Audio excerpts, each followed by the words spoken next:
Aquest any, 2021, em van convidar a participar en aquesta escola d'estiu Walter Benjamin a Portbou per parlar de la política migratòria europea.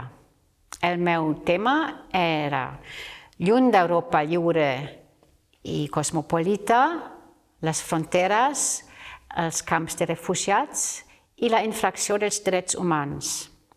El meu objectiu és mostrar que, lluny de les declaracions de la Unió Europea d'adherir-se al dret d'asil i als drets humans, els reglaments i la gestió migratòria posada en pràctica no corresponen a aquestes declaracions. Com tots recordem, l'any 2015 Europa va ser convulsionada per el que deien la crisi migratòria. Jo penso que més que una crisi migratòria era una crisi de la Unió Europea que es va posar de manifest en aquest moment davant de l'arribada multitudinària de refugiats dels països en guerra i en guerres civils, com ara Somàlia, Eritrea, Líbia, al final Síria o els països de la Sahara. S'ha vist que Europa no disposava de cap sentit unitari i de cap mitjà per gestionar la migració. Hem vist la tragèdia dels centenars de milers de morts al mar Mediterrani i finalment, davant de la magnitud de la tragèdia, la Unió Europea es va despertar i va començar a buscar reglaments. Un primer reglament d'emergència va ser el pacte amb Turquia, un deal per gestionar els refugiats d'una manera no molt d'acord amb els drets humans, com sabem. La segona cosa és que varen elaborar un nou pacte d'immigració i asil per donar estàndards a la gestió de la migració. Aquest pacte està encara per aprovar i ja ha rebut moltes crítiques, sobretot per part de les ONGs i per part d'alguns òrgans de la Unió Europea mateixa i alguns governs locals, com ara el govern de les Illes Canàries. Els punts principals de la preocupació són que aquesta política migratòria es centra en el control de les fronteres. Es creen mecanismes per seleccionar els refugiats abans d'entrar a l'espai Schengen. Tot es tracta d'impedir que entrin abans d'haver passat el control, un mecanisme de selecció que decideix si cumplen els requisits per demanar protecció internacional.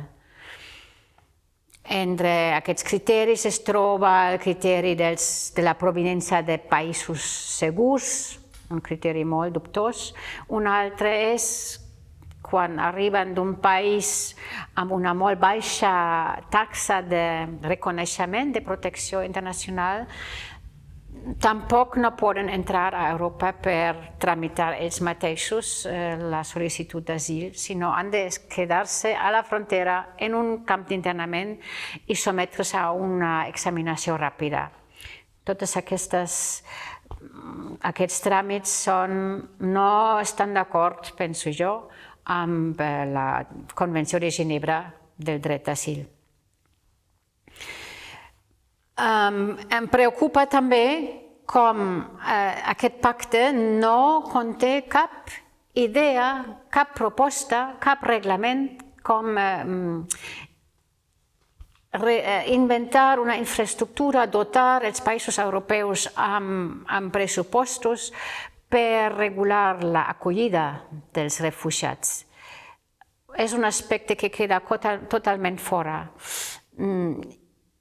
Al mateix temps veiem com l'arribada dels refugiats i el tractament dels refugiats, diria jo, internament en campaments on només es veuen com persones desindividualitzades, això fomenta propaganda de la dreta i ultradreta i crea una ansietat, sobretot en la població que no està protegida, que ella mateixa no té garanties socials. Entonces, jo penso que s'hauria de començar a combatre l'eficacitat de la propaganda de dretes amb una altra política social i garantir drets i recursos a tothom.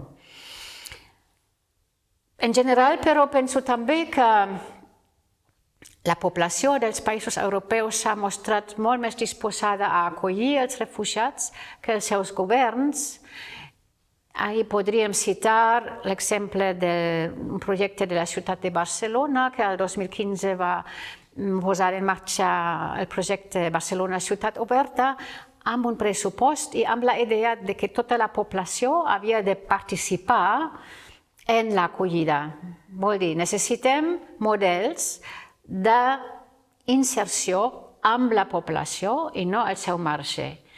I evitar tant les imatges deshumanitzants que només serveixen a una política de dissuasió i hem de fomentar una realització dels drets humans al si d'aquesta societat tan rica que té una gran responsabilitat davant de les persones que provenen dels països amb guerres i amb falta de recursos econòmics.